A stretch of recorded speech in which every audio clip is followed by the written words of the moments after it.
Shalom, selamat pagi jemaat GKJ Wates Selatan yang terkasih dalam Kristus.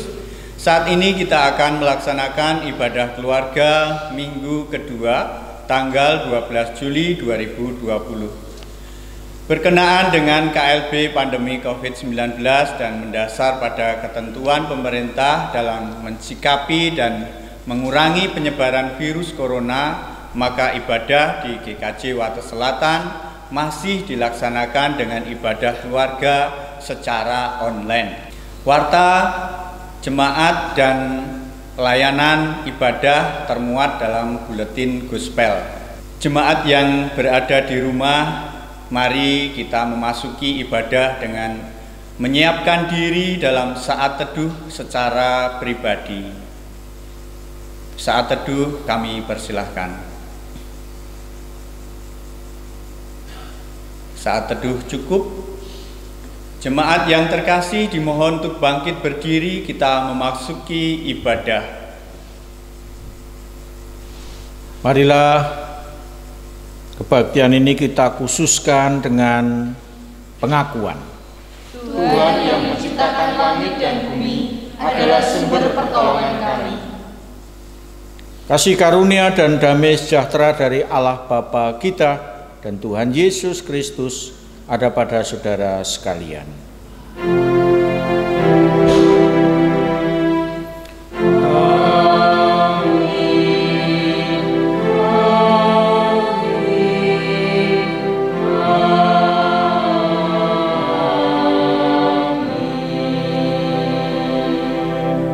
Silakan duduk. Kita memasuki pujian bersahutan. Tuhan adalah Allah, Dialah yang menjadikan kita dan punya Dialah kita, umatnya dan kawanan domba gembalaannya. Marilah kita sujud menyembah berlutut di hadapan Tuhan yang menjadikan kita. Marilah kita masuk ke dalam bait-Nya dengan menyanyikan syukur dan dengan puji-pujian. Bersyukurlah kepada Tuhan dan pujilah namanya. Sebab Tuhan itu baik, kasih setianya untuk selama-lamanya, dan kesetiaannya tetap turun-temurun. Haleluya. PKJ 2, bait yang pertama. Mulia-mulia namanya.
Kekasih-kekasih Tuhan Yesus, mari kita bersama-sama melihat hidup dan kehidupan kita, dan kita bercermin dari Matius 22 ayat 37-40 yang demikian.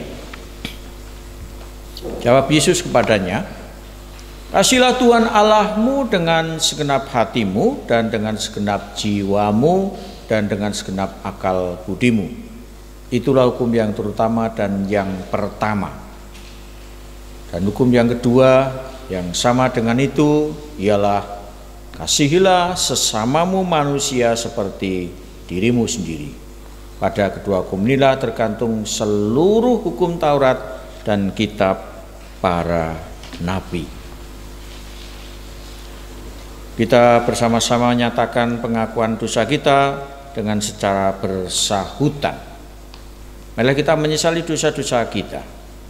Kasihanilah aku ya Allah menurut kasih setiamu. Hapuskanlah pelanggaranku menurut rahmat-Mu yang besar. Bersihkanlah aku seluruhnya dari kesalahanku dan tahirkanlah aku dari dosaku. Sebab aku sendiri sadar akan pelanggaranku, aku senantiasa bergumul dengan dosaku. Terhadap engkau sajalah aku telah berdosa dan melakukan apa yang kau anggap jahat, supaya ternyata engkau adil dalam putusanmu, bersih dalam hukumanmu. Sesungguhnya dalam kesalahan aku diperanakkan, dalam dosa aku dikandung ibuku. Sesungguhnya engkau berkenan akan kebenaran dalam batin, dan dengan diam-diam engkau memberitahukan hikmat kepadaku. Bersihkanlah aku daripada dosaku dengan hisop, maka aku menjadi tahir. Basuhlah aku, maka aku akan menjadi lebih putih dari salju. Biarlah aku mendengar kegirangan dan sukacita, dan biarlah tulang yang kau remukkan bersorak-sorai kembali. Sembunyikanlah wajah-Mu terhadap dosaku, hapuskanlah segala kesalahanku. Jadikanlah hatiku tahir ya Allah, dan perbarilah batinku dengan roh yang teguh. Janganlah membuang aku dari hadapan-Mu, dan janganlah mengambil roh-Mu yang kudus daripadaku. Bangkitkan kembali padaku kegirangan karena selamat yang daripadamu, dan lengkapilah aku dengan roh yang rela. Maka aku akan mengajarkan jalan-Mu kepada orang-orang yang melakukan pelanggaran, supaya orang-orang berdosa berbalik kepadamu. Dengan semangat menerima berita anugerah dari Tuhan, kami undang untuk bangkit berdiri. Berita kasih terambil dari Yohanes 5 ayat 24-25. Aku berkata kepadamu, sesungguhnya barang siapa mendengar perkataanku dan percaya kepada Dia yang mengutus aku, ia mempunyai hidup yang kekal dan tidak turut dihukum, sebab ia sudah pindah dari dalam maut ke dalam hidup. Aku berkata kepadamu, sesungguhnya saatnya akan tiba dan sudah tiba, bahwa orang-orang mati akan mendengar suara Anak Allah, dan mereka yang mendengarnya akan hidup. Selanjutnya Tuhan menghendaki kita hidup baru seperti dalam petunjuknya 2 Timotius 3 ayat 15-16 yang demikian. Ingatlah juga bahwa dari kecil engkau sudah mengenal kitab suci yang dapat memberi hikmat kepadamu dan menuntun engkau kepada keselamatan oleh iman kepada Kristus Yesus. Segala tulisan yang diilhamkan Allah memang bermanfaat untuk mengajar, untuk menyatakan kesalahan, untuk memperbaiki kelakuan, dan untuk mendidik orang dalam kebenaran. Kita nyatakan kesanggupan kita dengan menaikkan pelengkap hitung jemaat 241 bait yang pertama, tak ku tahukan hari esok.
Kita bersama-sama akan menerima sabda Tuhan. Silahkan duduk. Dan sebelumnya kita berdoa untuk mohon hikmat dari Tuhan dalam mendengar dan menerima sabda Tuhan. Mari kita berdoa. Kami bersimpuh di hadapan tahta-Mu Bapa, menyadari akan kelemahan kekurangan kami. Mohon Roh Kudus menolong kami untuk mendengar, menerima, dan mengaplikasikan firman itu dalam kehidupan kami. Sepenuhnya kami mohon dalam nama Tuhan Yesus. Amin.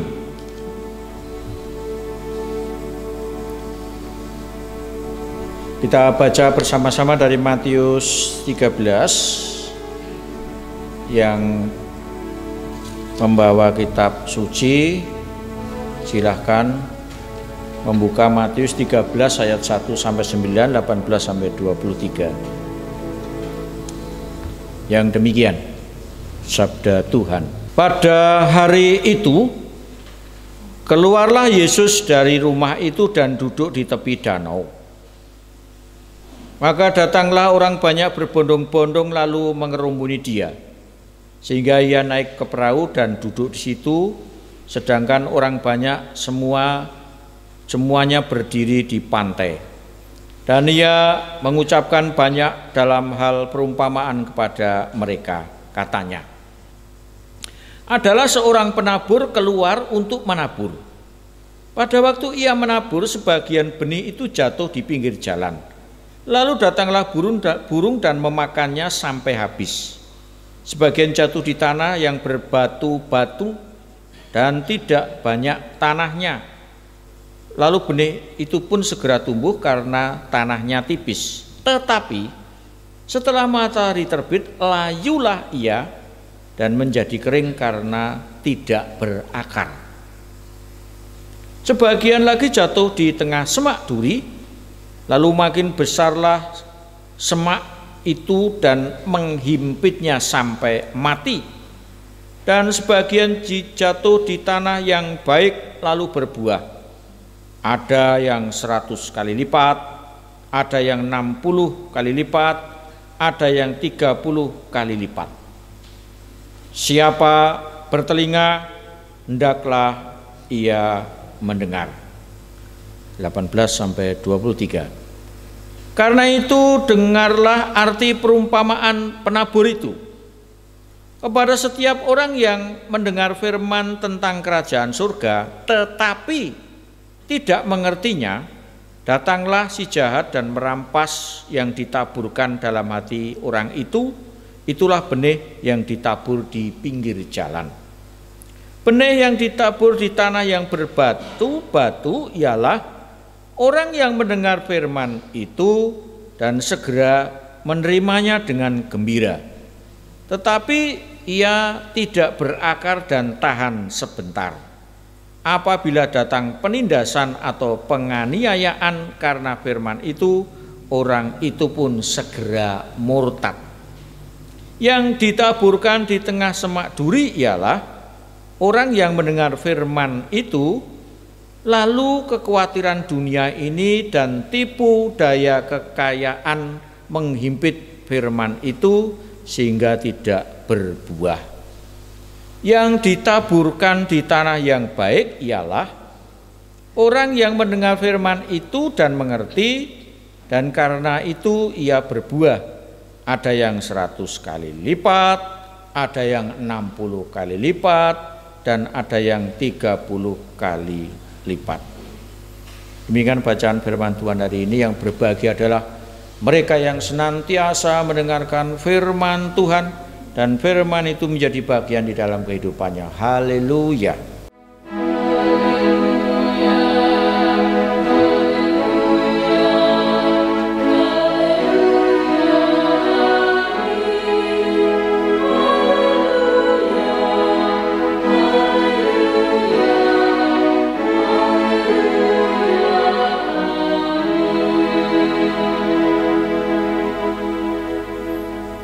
Saudaraku yang dikasihi Tuhan, yang ada di rumah, ada yang duduk, ada yang longsor, ada yang dan lain sebagainya. Mari dibuka gospelnya. Kita lihat judul khotbahnya. Firman Allah berbuah dalam hidupku. Kecuali yang di luar Jawa tidak bisa lihat gospel, barangkali bisa lewat WA. Kekasih-kekasih Tuhan Yesus, jujur saja dalam kehidupan ini ada dua energi yang kadang keluar dalam hidup kita, tetapi ternyata itu adalah kesia-siaan yang kita lakukan, yaitu energi positif dan energi negatif. Lebih banyak kita menggunakan energi yang negatif daripada energi yang positif, sehingga barangkali kita banyak kelelahan dalam kehidupan ini. Sama-sama keluar tapi lebih banyak yang negatif, kita menjadi kelelahan. Oleh karena itu sesuatu yang positif itu yang perlu menjadi sesuatu yang kita depankan. Prinsip itu berlaku jika kita mau merasakan hidup yang bermakna. Artinya kita perlu menghargai dan mengapresiasi hidup kita, agar daripadanya kita bisa mengembangkan diri, dimulai dari sesuatu yang positif. Sehingga kita bukan sekedar berfokus pada masalah yang kita hadapi, beban masa lalu bahkan akar pahit dalam kehidupan kita. Itu artinya ada karya nyata yang berguna dalam kehidupan pribadi maupun bersama, daripada berkutat melihat dan menengok sesuatu yang ada di belakang kita. Dampaknya bisa dirasakan oleh orang lain. Oleh karena itu, jika itu dilakukan, semua orang punya potensi untuk berkembang dan berbuah. Tinggal bagaimana cara mengembangkan semua itu. Kesempatan ini Tuhan Yesus memberikan perumpamaan tentang seorang penabur. Perumpamaan ini sangat familiar bagi kita semua. Di kalangan petani, di kalangan apapun tahu tentang perumpamaan ini.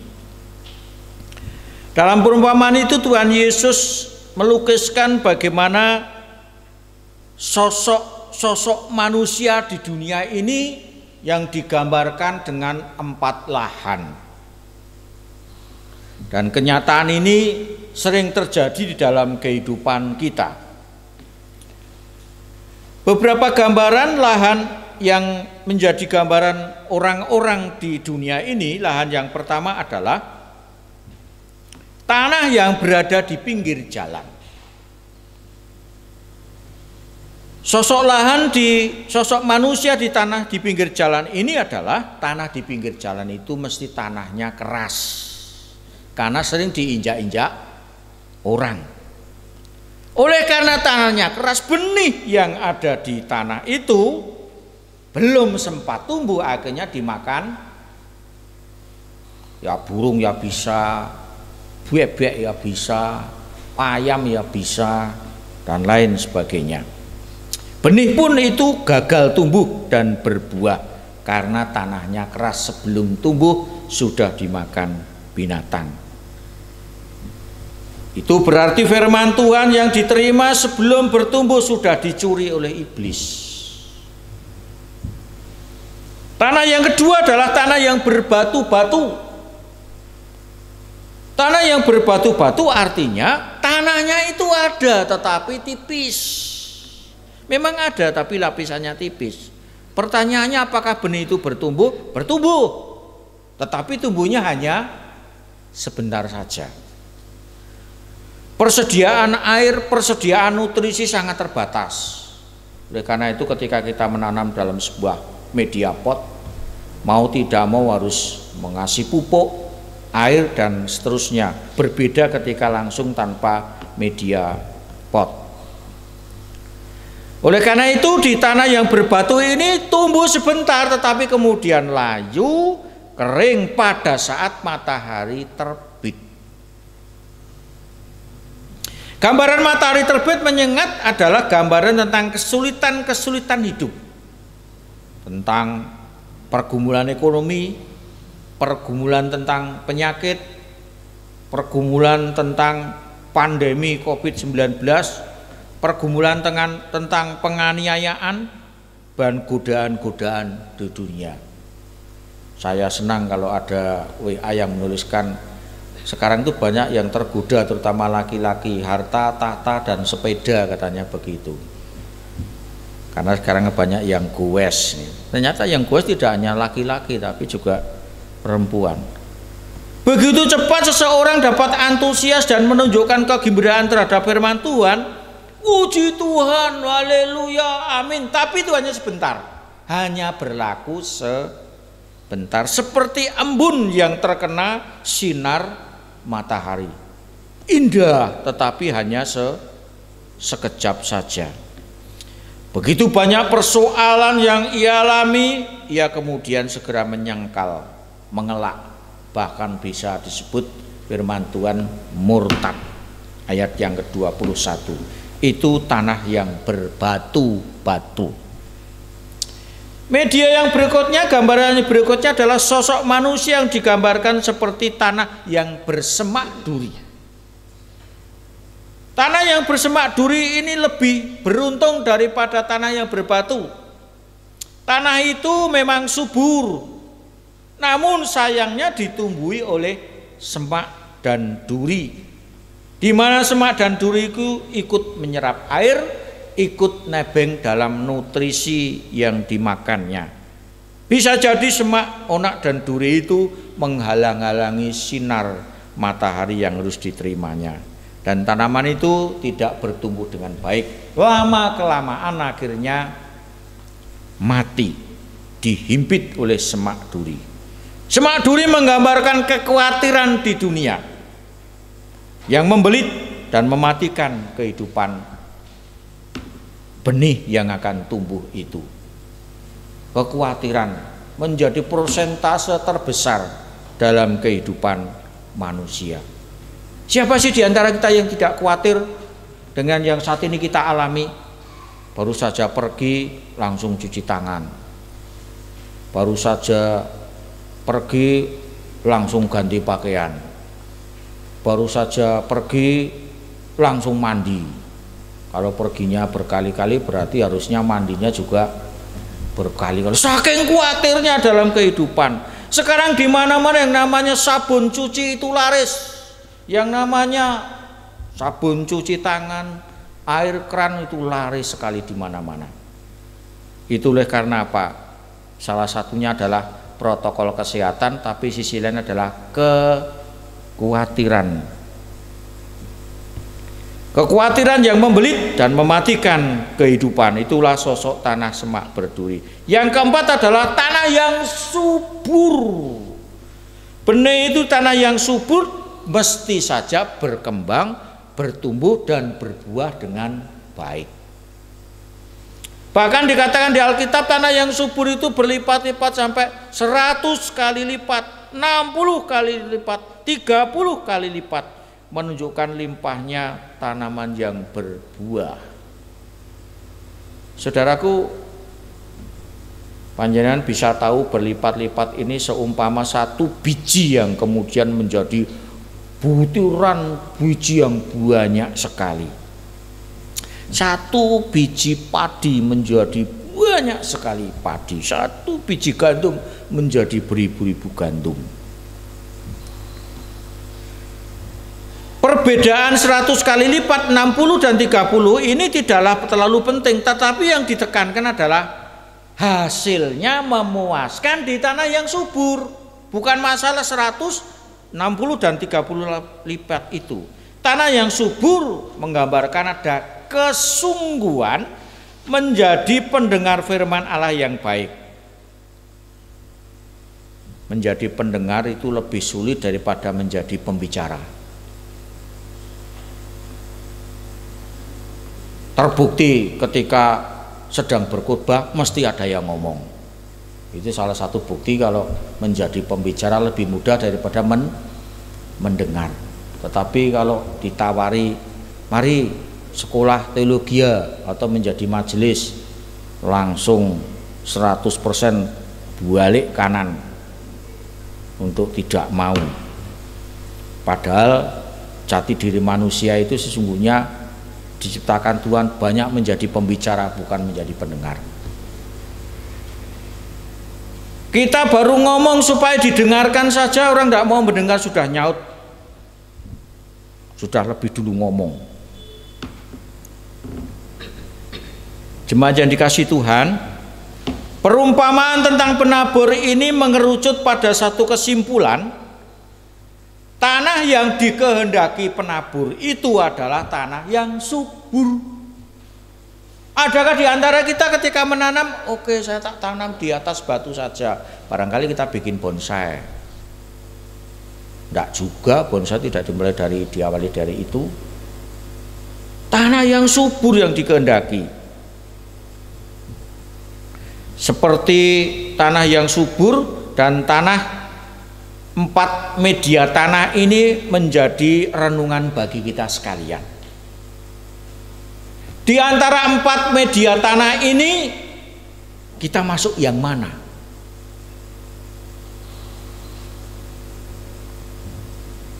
Seperti tanah yang keras, berbatu, semak duri atau subur? Kalau kita menjadi media tanah yang subur, barangkali tidak menjadi masalah. Siap benih bertumbuh, berlipat ganda.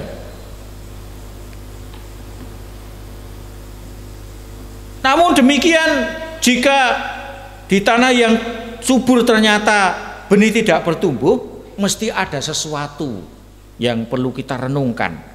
Barangkali beberapa penghalang diantaranya adalah bisa jadi kita mengeraskan hati. Harusnya mengampuni, tidak mau mengampuni. Kekhawatiran dunia, lebih percaya pada berita hoax, kenikmatan dunia yang dapat mengganggu pikiran dan sehingga tidak berfokus pada Tuhan. Firman Tuhan perlu dipahami sebagai sesuatu yang berharga dalam hidup yang digambarkan oleh Yesaya seperti air, hujan dan salju yang turun dari langit yang mengairi bumi untuk menyuburkan tanaman. Itu firman Tuhan. Bagi kita yang setia menjadi pelaku firman Tuhan, kehidupannya akan berisi sukacita dalam setiap harinya. Mengapa? Berhubungan dekat dengan Tuhan, merasakan hubungan intim dengan Tuhan, dan kita bisa menjadi tanah yang subur. Namun demikian, jangan berkecil hati saudaraku, Bapak Ibu, anak-anak, jangan berkecil hati jika kita barangkali belum menjadi tanah yang subur.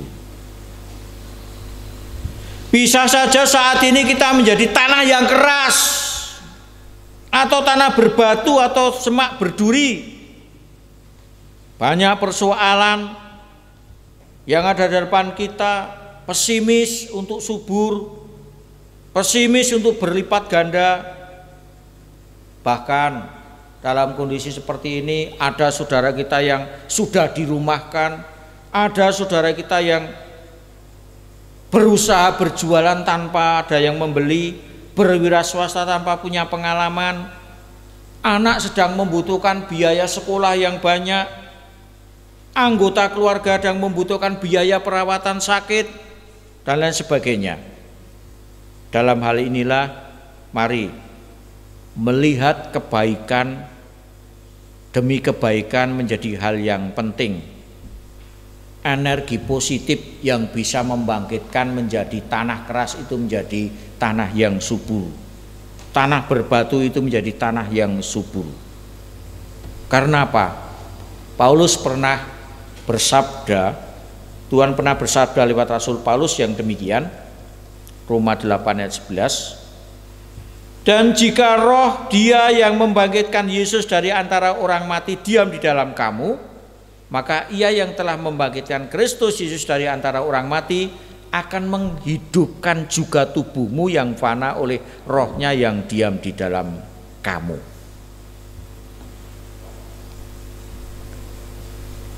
Kekuatan roh ini memampukan kita terdorong terima firman Allah agar berbuah di dalam kehidupan. Mari, jika kita merasa ada dalam satu lahan yang bukan lahan yang subur, segera beranjak menjadi lahan yang subur. Siap menerima firman Tuhan itu menjadi kebaikan dalam kehidupan kita, apapun yang sedang terjadi dalam kehidupan kita. Biarlah firman Tuhan yang berbicara, bukan ego kita yang berbicara.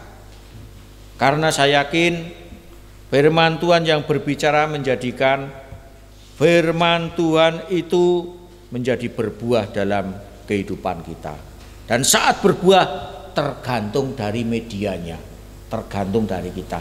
Mau enggak kita melunakkan hati menerima firman Tuhan?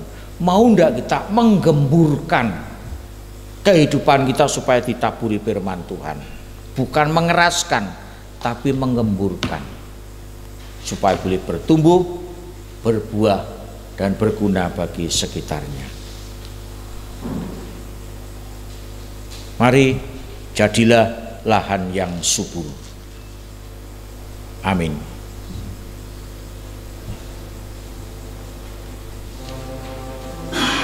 Kita masuki saat teduh.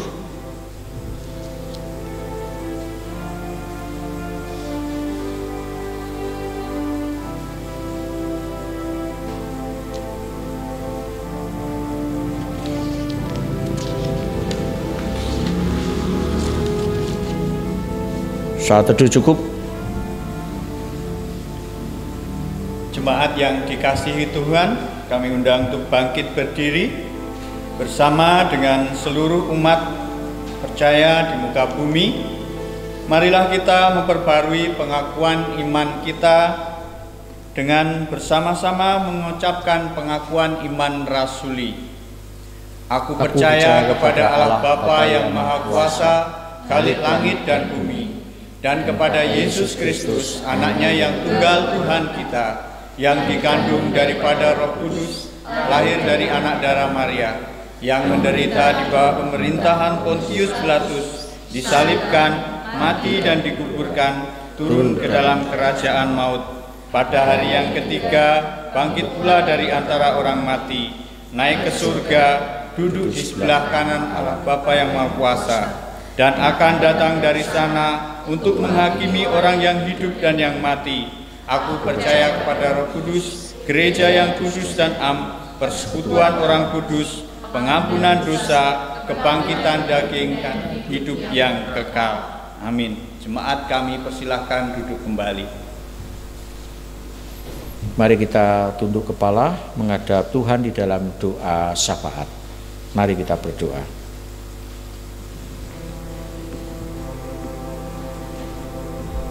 Tuntun kami Tuhan untuk menjadi pelaku firman Tuhan, sekaligus menjadi pendengar firman Tuhan, sekaligus menjadi pelaku-pelaku firman Tuhan, sehingga apa yang kami dengar akan terwujud di dalam kehidupan kami. Bapa, kami bersyukur kami boleh memasuki minggu kedua di bulan Juli ini. Mohon berkat pimpinan Tuhan untuk seluruh apa yang boleh kami lakukan. Kami, keluarga kami, anak-anak kami, Tuhan senantiasa memberkati.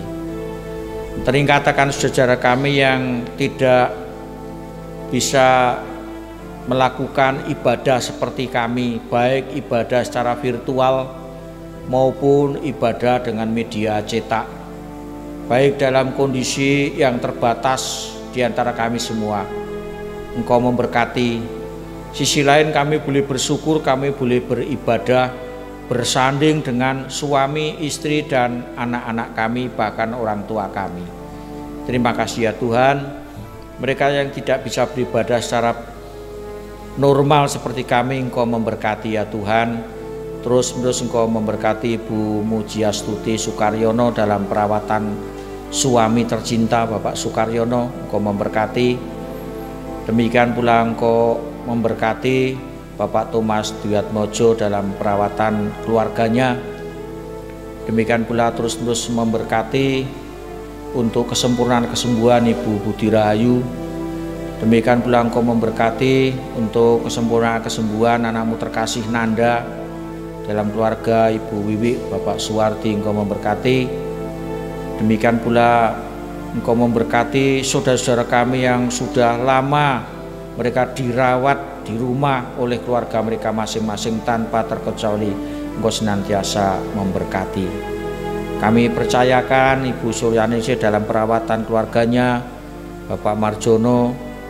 Demikian pula Bapak Mursahid, Engkau memberkati Bapak Romi Jati, Bu Romi Jati. Demikian pula Ibu Justina Partini. Demikian pula Ibu Priya Sudarmo, Bapak Andreas Sumartono, Engkau juga memberkati.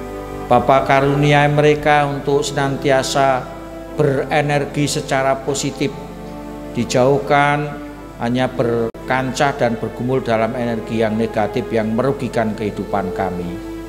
Tuhan Yesus, Engkau juga memberkati khususnya anak-anak kami yang mulai memasuki babak baru, di mana mereka ada yang naik kelas, ada yang mencari sekolah yang baru. Untuk sementara anak kami boleh diam di rumah sambil menanti situasi lebih baik. Engkau berkati para dewan guru yang mulai membenahi diri di sekolah mereka masing-masing. Terlebih Bapak, Engkau memberkati pemerintah bangsa kami dalam menangani pandemi COVID-19 ini, supaya segera teratasi dengan baik dan segera boleh sirna dari bumi pertiwi Indonesia tercinta.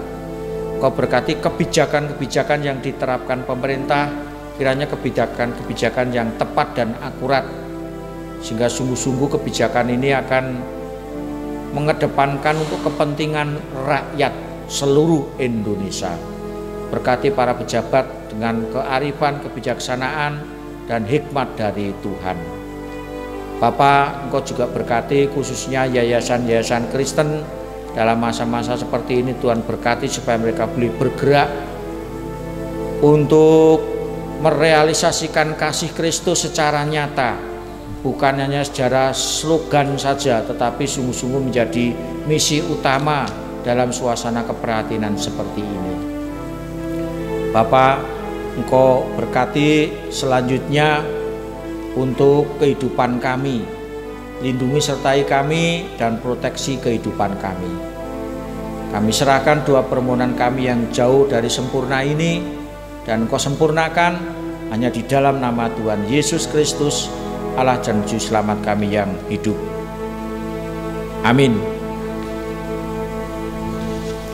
Bapak Ibu yang terkasih di dalam Tuhan, mari kita haturkan berkat karunia dari Tuhan dalam bentuk persembahan yang didasari dari Roma 11 ayat yang ke-36.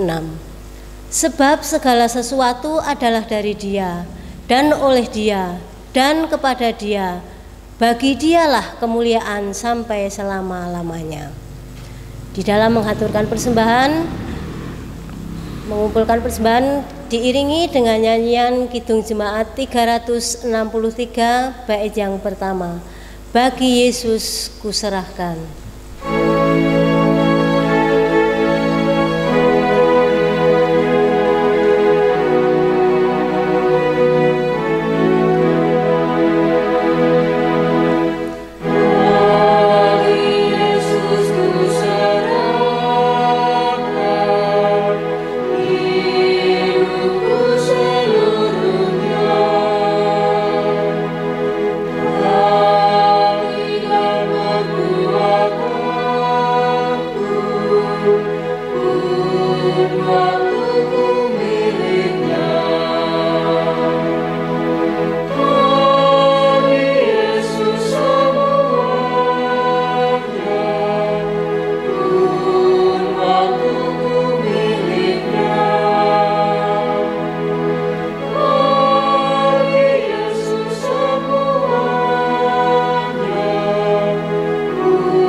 kita serahkan persembahan ini ke hadapan Tuhan. Kita berdoa sekaligus mengakhiri pada saat ini. Kami bersyukur jikalau kami masih Tuhan berikan kesempatan untuk persembahan, menyerahkan dan mengaturkan sebagian milik kami untuk hormat kemuliaan nama Tuhan sebagai rasa syukur kami, ungkapan terima kasih kami ya Tuhan atas segala campur tangan Tuhan dalam kehidupan kami. Biarlah kami boleh mempersembahkan tubuh ibadah kami sebagai persembahan yang hidup yang berkenan di hadapan Tuhan. Ajar kami tidak hanya persembahan secara mingguan, tapi juga tanggung jawab dalam persembahan bulanan dan tanggung jawab dalam persembahan yang lainnya. Kami hendak mengakhiri ibadah saat ini, lindungi sertai kami untuk kami boleh nyatakan ibadah kami dalam kehidupan sehari-hari. Kiranya semua orang yang boleh mengikuti ibadah virtual ini Tuhan berkati dimanapun mereka berada. Terselip dosa kesalahan mohon ampun dalam nama Tuhan Yesus. Amin. Kita bersama-sama menerima pengutusan dari Tuhan, dan jemaat kami undang untuk bangkit berdiri.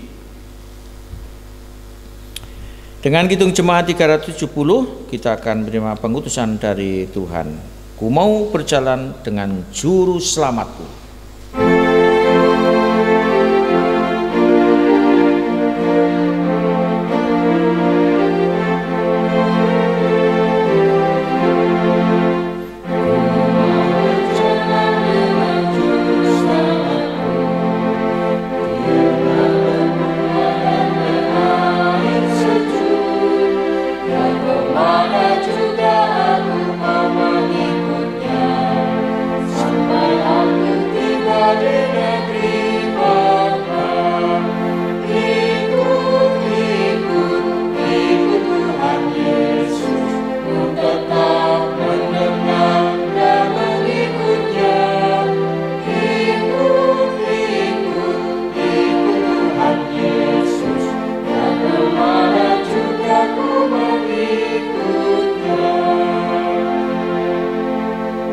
Terimalah berkat Tuhan. Tuhan memberkati saudara dan melindungi saudara. Tuhan menyinari saudara dengan wajah-Nya dan memberi saudara kasih karunia. Tuhan menghadapkan wajah-Nya kepada saudara dan memberi saudara damai sejahtera. Amin. Kita akhiri pada ini dengan keyakinan Tuhan senantiasa menuntun kehidupan kita. Hitung jemaat 410. Tenanglah kini hatiku.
Salam, ibadah telah usai. Nyatakan ibadahmu dalam kehidupan sehari-hari. Tuhan memberkati. Amin.